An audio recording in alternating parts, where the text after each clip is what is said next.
je suis ici au nom de l'opposition aux Jeux Olympiques 2024 à Paris pour vous manifester notre soutien. Parce que, évidemment, il y a un lien tout à fait considérable, un lien direct entre l'accélération du projet que nous combattons ensemble et le projet des Jeux Olympiques. Si la ligne 17 se fait, ou en tous les cas veut se faire, s'il y a beaucoup de pression pour qu'elle se fasse, c'est aussi au nom de la réalisation des Jeux Olympiques qui sont également et qui ont exactement la définition du projet, du grand projet inutile et imposé, exactement comme celui du triangle de Gonesse.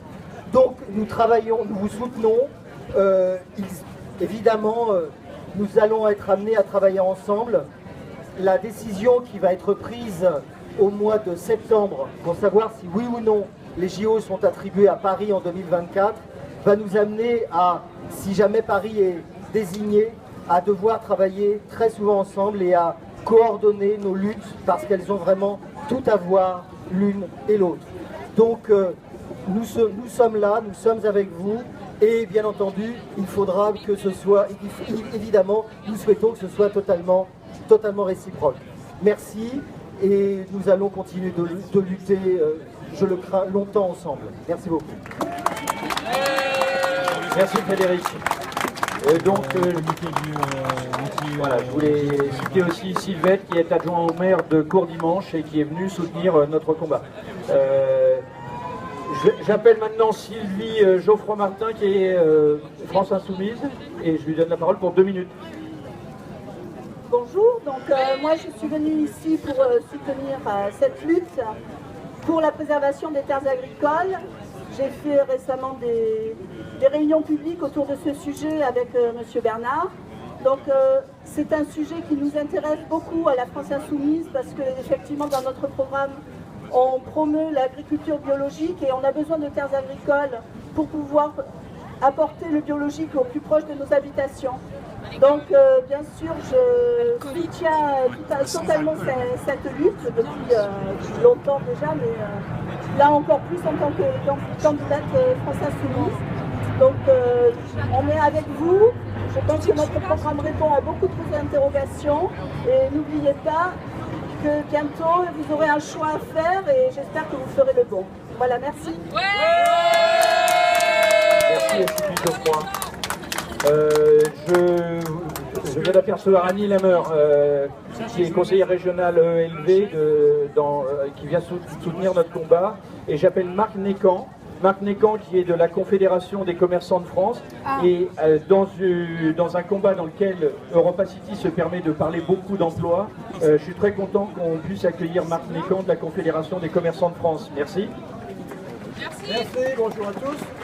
Oui, la Confédération des commerçants de France, qui en fait est une confédération qui regroupe 22 fédérations professionnelles de commerçants, TPE du commerce, c'est-à-dire moins de 11 salariés, alimentaires, non alimentaires, aux 4 coins de la France, et 600 000 commerces en France.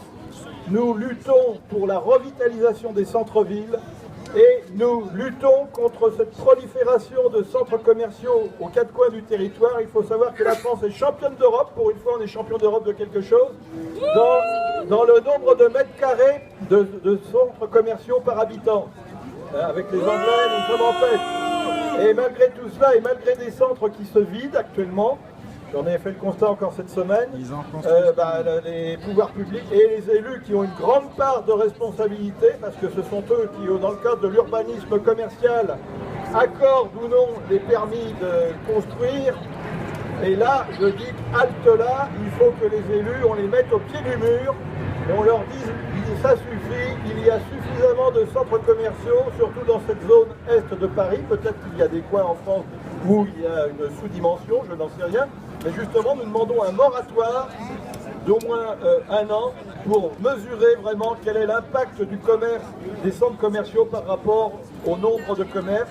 Et nous voulons surtout que ces centres-villes demeurent forts dans notre pays. Voilà.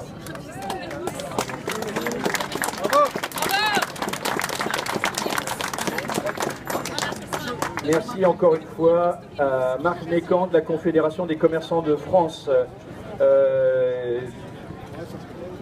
Alors, Jacques Capet du NPA. Il est là. Oui, bonjour à tous et à toutes. Je suis candidat du NPA à Nanterre-sur-Aisne dans le 92 et je viens au nom des dirigeants du NPA qui n'ont pas pu se déplacer malheureusement. Ils étaient à Notre-Dame-des-Landes, ils sont allés à beaucoup de luttes contre des projets inutiles comme celui d'ici. Malheureusement, cette fois-ci, ils n'ont pas pu être des nôtres et sans entrer dans les argumentations, je ne vais pas répéter ce que beaucoup d'orateurs précédents ont dit. Nous soutenons cette lutte. Ce n'est pas un projet qui va créer des emplois, ce n'est pas un projet qui va créer un mieux pour les populations. Il va avoir beaucoup d'inconvénients qui ont déjà été développés. Je ne reviens pas là-dessus. Continuons la lutte contre les grands intérêts capitalistes qui sont derrière le projet Europa City. Merci à tous. Merci pour l'NPA. Ah oui, j'appelle maintenant Jean-Baptiste Hérault pour le DAL. Jean-Baptiste, pour 2 minutes, pour le DAL. Oui, je suis avec Nadia qui va prendre 2 minutes aussi. Bon, donc, vous savez, on est un peu tous dans le même bateau là, en Ile-de-France. Enfin, et puis d'ailleurs dans l'ensemble des métropoles. On est, je dirais, dans ces régions où ils sont en train de dérouler le tapis rouge.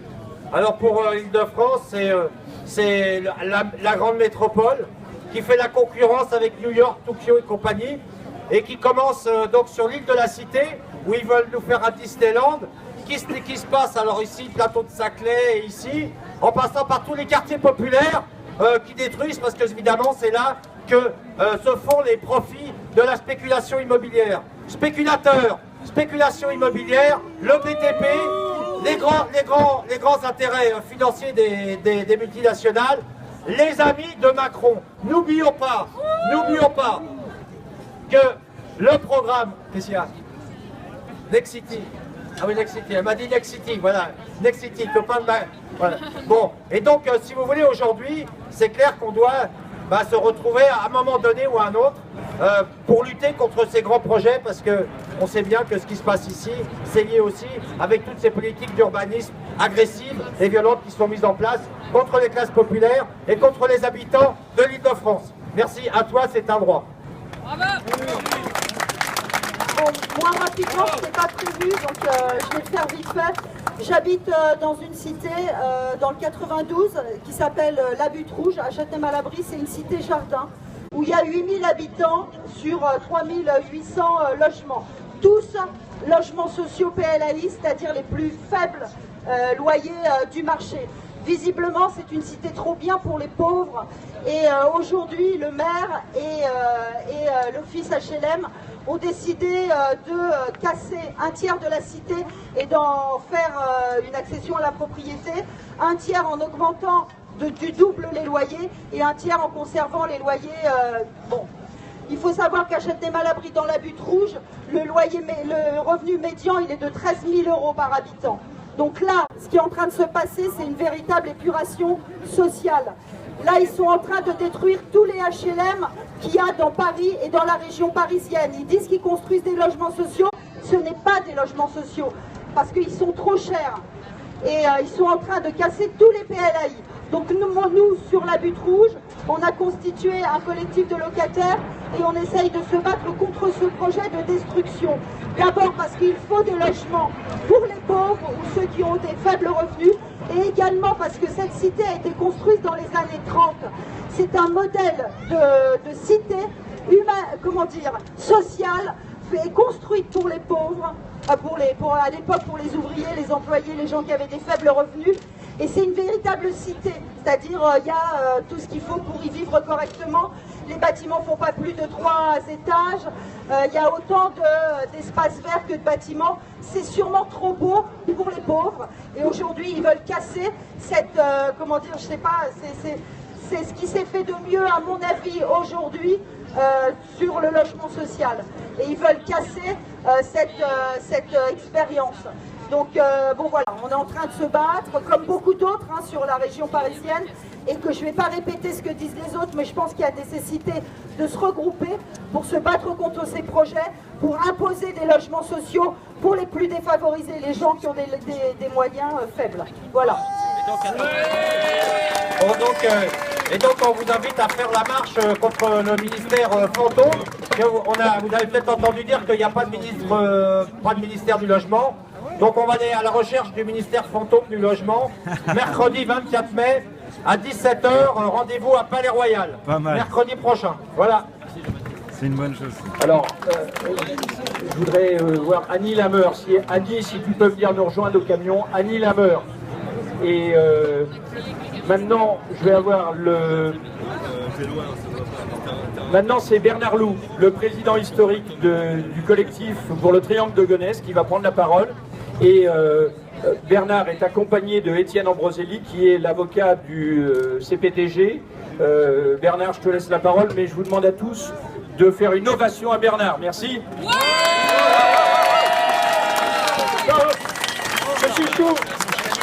C'est surtout une ovation à notre avocat Étienne Ambroselli.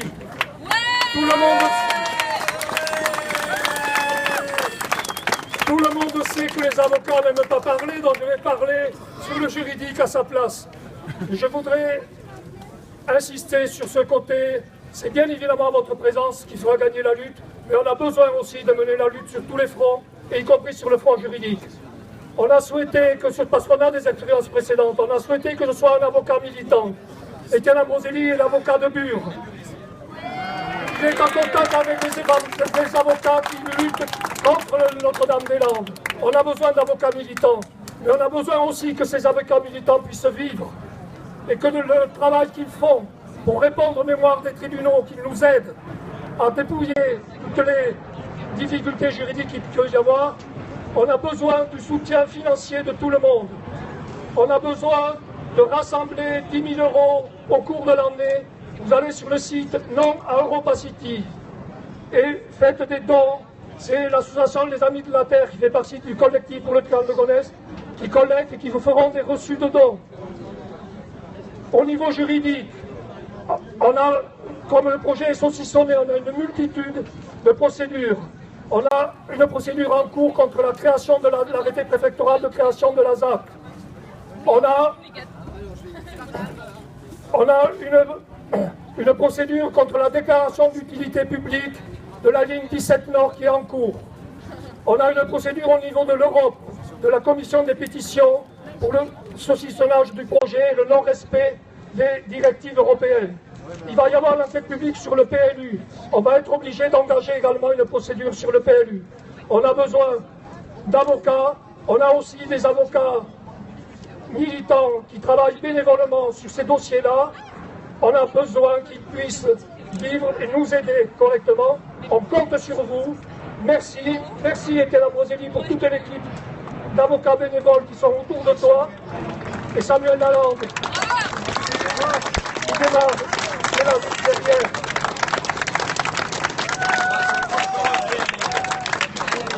Et Marie Guittet, qui bénévolement continue de travailler, qui a fait un stage à France Nature et l'Environnement et qui continue à travailler sur la question juridique. C'est par l'attaque sur tous les fronts qu'on arrivera à gagner. Merci à toutes et à tous, merci à nos juristes. Et je crois qu'on peut les applaudir très, très, très fortement.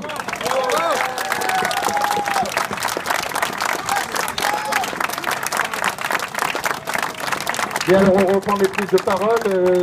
Pour Solidaire, j'appelle Didier Aubé, pour Solidaire. Merci, bonjour à toutes et à tous. Moi je suis très heureux d'être ici aujourd'hui parce qu'il y a énormément de monde et que c'est une très bonne chose.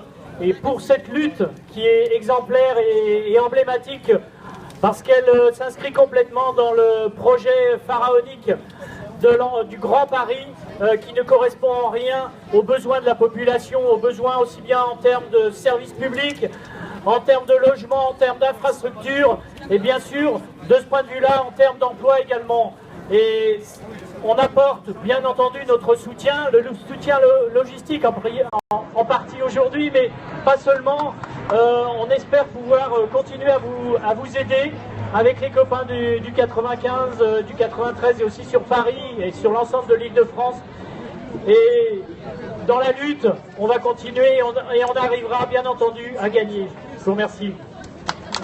Un grand merci encore à Solidaire. Un grand merci à Solidaire pour le soutien appuyé aujourd'hui avec son matériel, mais aussi le 1er mai, pour la manif du 1er mai, où le CPTG était présent.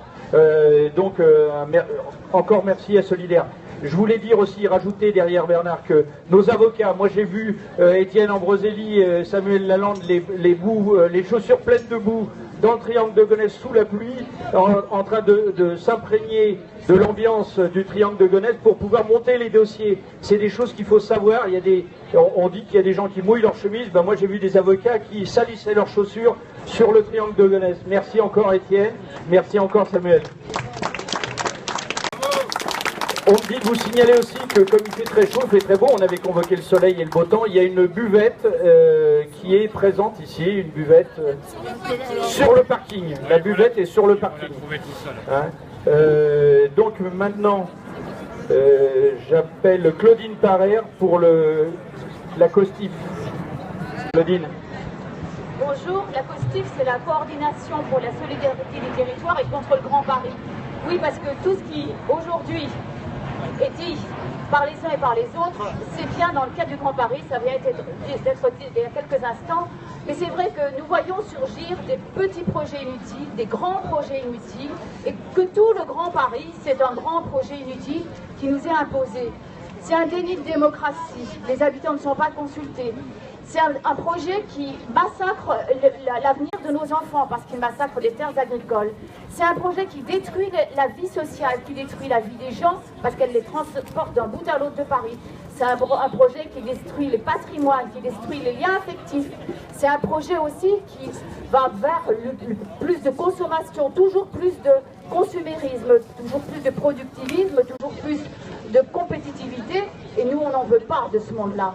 Et donc, ce qu'on dit, nous, c'est que du nord au sud de l'Île-de-France, de Gonesse, à la Seine-et-Marne, avec les villages nature, à Montesson, avec les luttes aussi bien à Montesson que aussi dans le nord des Yvelines contre les projets d'infrastructures autoroutières, que sur le plateau de Saclay, on dit même combat contre tous ces grands projets inutiles, même combat pour notre vie, pour nous, notre mode de vie.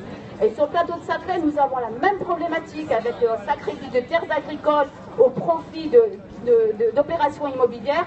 Nous continuons de nous mobiliser comme ce qui se fait aussi à Saclay, à Gonesse, aussi bien sur le terrain que dans les luttes juridiques. Et le 1er juin, nous vous invitons à venir à un grand meeting, un grand forum que nous organisons avec les chercheurs, les étudiants, les habitants et toute la population et les associations qui sont partie prenante depuis des années pour se battre contre le cluster Paris-Saclay. Nous espérons vous voir nombreux parce que nous souhaitons que tous ensemble, nous puissions dire que nous sommes plus forts du nord au sud de l'Île-de-France pour lutter contre le Grand Paris et ses effets contre les habitants. Merci Claudine pour la COSTIF. Les copains de Saint-Jean-de-Bray, vous savez qu'il y a des comités qui sont venus nous voir de très loin. On a bien sûr Notre-Dame-des-Landes qui est venu nous soutenir, mais on a aussi des copains qui sont venus d'Orléans, qui viennent de Saint-Jean-de-Bray, qui ont lutté contre l'implantation d'un décathlon géant à Saint-Jean-de-Bray. Et j'aimerais bien qu'ils viennent nous dire 2 mots. Sinon, je passe la parole à Christian Grisolet. Christian, dès que les copains de Saint-Jean-de-Bray sont là, Saint-Jean-de-Bray, ils arrivent par là. Voilà, ils arrivent discrètement. Donc, c'est des copains qui sont venus ce matin d'Orléans et puis les comités de Notre-Dame-de-Landes qui sont partis à 4 h du matin de Bretagne pour venir nous soutenir. Alors, Saint-Jean-de-Bray, bravo à Saint-Jean-de-Bray, on vous laisse la parole. Donc, nous à Saint-Jean-de-Bray, on représente l'association SPLF 45 et on lutte depuis 2012 contre un décathlon Oxylane. Donc c'est un projet inutile sur 17 hectares et on a été vraiment briefé, suivi par le CPTG à nos débuts. Donc on les remercie, c'est aussi pour ça qu'on est là, pour dire qu'on est très solidaires de votre lutte. Voilà, et donc on a gagné un recours, on en est très content. On a gagné pour faire reconnaître la zone humide de 9 hectares. Et donc ça protège le terrain, on espère définitivement. Bravo! Et sinon, donc SPLF 45 fait partie, comme le CPTG, de la Fédération des terres padipères. Et donc cette fédération regroupe une quinzaine d'associations qui luttent contre des grands projets de centres commerciaux. Donc tous ensemble, on fait des réunions, on travaille ensemble, on interpelle les candidats, enfin voilà. Merci beaucoup aux copains de Saint-Jean-de-Bray et bravo pour leur première victoire. Donc, des terres padipères, vous avez entendu, hein, on est tous regroupés dans des terres padipères. Christian Grisolet, coprésident de la CIPA, et il faut savoir que le CPTG sera l'invité d'honneur des journées à Notre-Dame-des-Landes les 8 et 9 juillet. Je vous invite tous à venir avec nous les 8 et 9 juillet. Christian Grisolet, coprésident de la CIPA. Bonjour à tous. Alors oui, comme disait Jean-Yves, pardon, je suis pas seulement coprésident de la CIPA, mais j'interviens au moins autant ici au nom de tout le groupe contre les grands projets inutiles et imposés de la coordination anti-aéroport Notre-Dame-des-Landes. Donc nous sommes venus en délégation le 27 janvier de mémoire, et puis nous avons posé les premières bases de discussion pour que la lutte ici à Gonesse puisse devenir emblématique à Notre-Dame-des-Landes pendant le rassemblement de l'été que nous faisons les 8 et 9 juillet. Que dire, si ce n'est qu'ici, nous avons une représentation des 3 piliers de la lutte qui, à notre sens, sont absolument indispensables. Nous avions un avocat ici tout à l'heure, nous sommes devant une mairie, l'action politique est aussi un pilier, en plus de l'action juridique, et puis vous êtes là pour une action citoyenne de terrain, qui est d'ailleurs très belle et très complète aujourd'hui. Et nous sommes venus en délégation aujourd'hui pour vous donner cet appui, parce que au XXIe siècle, et même avant, à l'époque où tout est jetable, les centres commerciaux sont jetables, les aéroports sont jetables, et surtout, et pire que tout, les terres agricoles, surtout les bonnes terres agricoles, sont jetables. Et le dénominateur commun, ou l'un des dénominateurs communs que vous avez avec Notre-Dame-des-Landes, c'est ça, c'est la terre agricole et le maintien de l'agriculture et de la paysannerie. Et si les gens à qui vous parlez de la lutte de Gonesse ne sont pas capables de comprendre ça, il faut vraiment y aller, communiquer, expliquer, et c'est ce qui fait la durabilité, le mot est moderne, de la lutte, et c'est ce qui a fait que nous, à Notre-Dame-des-Landes, on a pu durer et retarder encore pour réussir à faire capoter de toute façon un jour ou l'autre le projet d'aéroport. Donc, voilà, donc nous sommes très heureux d'être à vos côtés. Tout le groupe Grand Projet Inutile Imposé est parti de bonne heure ce matin. C'est devenu maintenant assez monnaie courante pour nous d'aller en soutien sur quelques luttes autant que l'on peut et pas autant que l'on voudrait. Gonesse, c'est très important, les points communs avec Notre-Dame-des-Landes sont là, et puis vous avez ici un aéroport qui s'appelle Roissy, en plus du Bourget. Vous avez une grande ville à proximité, n'est-ce pas? Nous, à Nantes, on a aussi une ville. Et on a aussi un projet d'aéroport, et nous savons d'entrée de jeu que nous n'aurons pas, si l'aéroport se faisait, le maintien des terres agricoles, ou des terres, quelles qu'elles soient d'ailleurs, entre Nantes et l'aéroport. Donc on nous vend là-bas, des arguments pour nous dire qu'il y aura préservation des terres entre la ville et l'aéroport de Notre-Dame-des-Landes. C'est faux, c'est archi faux. Ça c'est faux, tout comme est faux le leurre de l'emploi. Il ne s'agit pas de création d'emplois, il s'agit ni plus ni moins qu'un déplacement d'emploi. Nous en sommes là et il faut vraiment absolument communiquer sur le sujet. Ce sont les mêmes personnes qui créent les destructions d'emplois que ceux qui veulent nous faire croire qu'ils vont les recréer. Le leurre il est là, le mensonge il est là, et pendant ce temps-là, les grandes multinationales savent comment faire pour ponctionner dans l'argent public et détruire les terres nourricières. Oui, t'as raison! Merci Christian. Je vous rappelle que le CPTG sera invité d'honneur à Notre-Dame-des-Landes les 8 et 9 juillet, donc je vous invite tous à venir à Notre-Dame-des-Landes les 8 et 9 juillet. Pierre Sassier pour la CGT. On remercie la CGT pour son appui, service d'ordre, etc. Pierre, 2 minutes, la parole pour la CGT. Bon, eh bien, je me présente, Pierre Sassier de la CGT Paris-Nord 2. J'ai également participé à la prise de position de l'Union régionale Île-de-France, qui est récente. On entend bien ? Il faut parler plus près du micro. C'est mieux ? Bon, alors, les raisons pour lesquelles la CGT est contre le projet, eh bien, on pourrait dire un projet qui crée des emplois, ça remporte forcément l'adhésion de la CGT. Mais d'abord, ces emplois, on n'est pas du tout convaincu qu'ils seront créés, comme beaucoup de gens d'ailleurs. On a l'exemple de Euro Disney qui n'a jamais créé le nombre d'emplois et qui en plus est sous perfusion de sa maison mère. On a l'exemple de Aéroville qui est en train de se désertifier, donc on ne croit pas du tout à ces créations d'emplois. Et de plus, il y a une chose qui est sûre, c'est que même s'ils arrivent à créer des emplois, il y a une chose qu'ils n'ont pas étudiée, c'est les emplois qu'ils perdraient ailleurs. Donc on est contre. On est contre également parce que ça ne répond pas aux besoins de la population. On est contre, enfin, parce que la destruction des terres agricoles. Alors là, je parle à titre personnel. Je pense que c'est un sujet à prendre très au sérieux, parce que dans le monde entier, il y a des terres agricoles qui disparaissent à grande vitesse, et je suis persuadé que c'est la famine que nous sommes en train de préparer pour nos descendants. Et ça, moi, je pourrais m'en foutre, parce que j'ai 71 ans, et dans quelques années, je serai plus concerné. Mais par contre, j'ai des petits-fils, et je voudrais bien que pour eux, on leur laisse une terre vivable, et je ne suis pas fier du tout pour l'instant de la terre qu'on va leur laisser. Merci.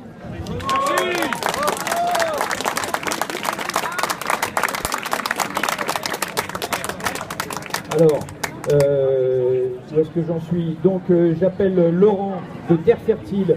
Alors, Laurent, c'est pareil, c'est un combat qui est sur le sud de Paris, sur les terres de Saclay. Donc, Laurent de l'association Terre Fertile. Oui, c'est pas pour reparler de Saclay, Claudine Parère l'a fait tout à l'heure très bien pour la Costive, c'est pour vous demander un dernier geste de solidarité. Il y a une menace aujourd'hui sur Gonesse, sur les terres agricoles de Gonesse comme sur les terres agricoles de Saclay. C'est le projet d'exposition universelle de 2025. Je voulais juste vous signaler qu'on a lancé une pétition sur Cyberacteur qui s'appelle Non à l'exposition universelle sur les terres. Signez cette pétition sera envoyée au Premier ministre. On a besoin de manifester contre cette exposition sous des prétextes extrêmement soi-disant écologistes, techniques nouvelles, conception HQE. C'est encore un projet de spéculation immobilière et de destruction de terres agricoles. Donc retenez pétition sur Cyberacteur, non à l'exposition universelle. Merci. En 2024, on aura les Jeux Olympiques l'année d'après. Alors, une petite annonce. On va faire comme pour Europa City, est attendu à la caisse centrale. Morgane Olivier a perdu son portefeuille. Morgane Olivier dit lui de revenir au camion. Merci beaucoup. Je vous rappelle qu'il y a un téléphone portable qui a été perdu et retrouvé, et puis un pied d'appareil photo. Maintenant, j'appelle Jean-Pierre Chauffier. Jean-Pierre Chauffier représente les Amis de la Conf, mais aussi des terres pas hyper. Donc, Jean-Pierre. Oui, bonjour à tous. J'ai le cœur vraiment très chaud de voir tout le monde aujourd'hui et que cette lutte prend une ampleur à la hauteur du mérite des organisateurs. Il ne faut pas qu'ils soient tout seuls, on est en pleine convergence. Nous sommes en pleine convergence, ça va mieux là. Donc les Amis de la Confédération Paysanne, c'est un lien entre la société civile et le monde agricole, mais les petits paysans, pas les gros producteurs qui anéantissent tout le monde, qui bousillent l'agriculture et qui sont pour le productivisme agricole. On n'est pas du tout sur ce longueur d'onde. Les Amis de la Conf sont aussi partie prenante et intégrante des terres, pas des hyper, pour empêcher justement cette prolifération et cette spoliation sur le foncier agricole. Voilà, on est en pleine bagarre avec ça, on défend ces valeurs-là, on est dans l'humain et on vous remercie beaucoup. Et on remercie aussi les gens du Triangle de Gonesse. Merci Jean-Pierre. Maintenant, j'appelle Irène Gunpin qui va venir nous parler d'un autre grand projet inutile. Irène Gunpin représente le collectif de Bure.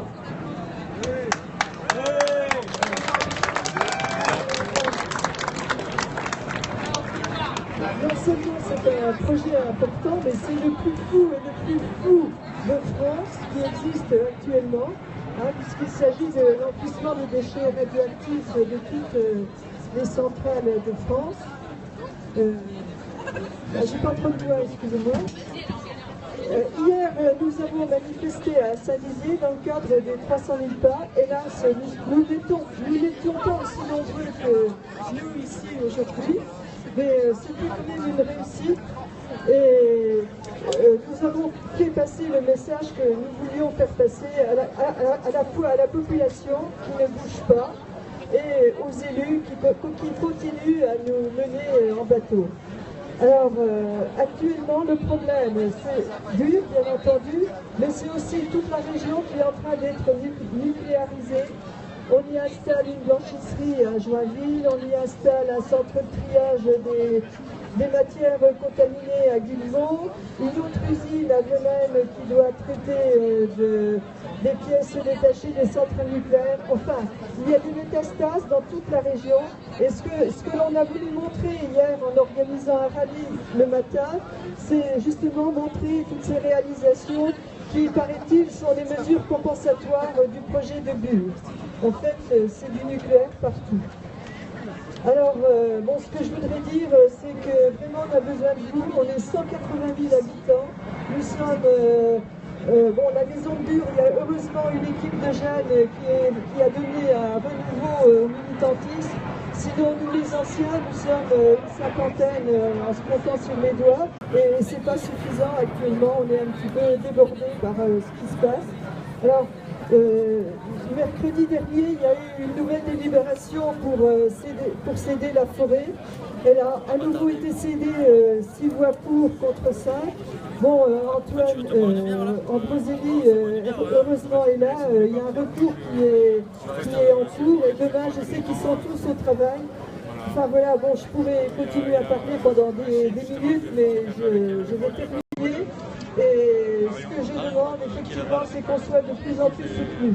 Merci d'avance.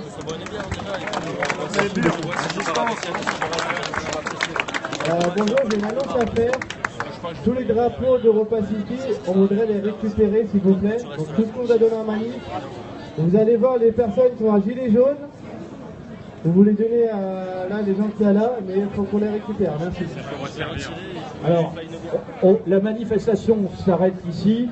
On va se disperser. Je vous remercie à tous d'être venus.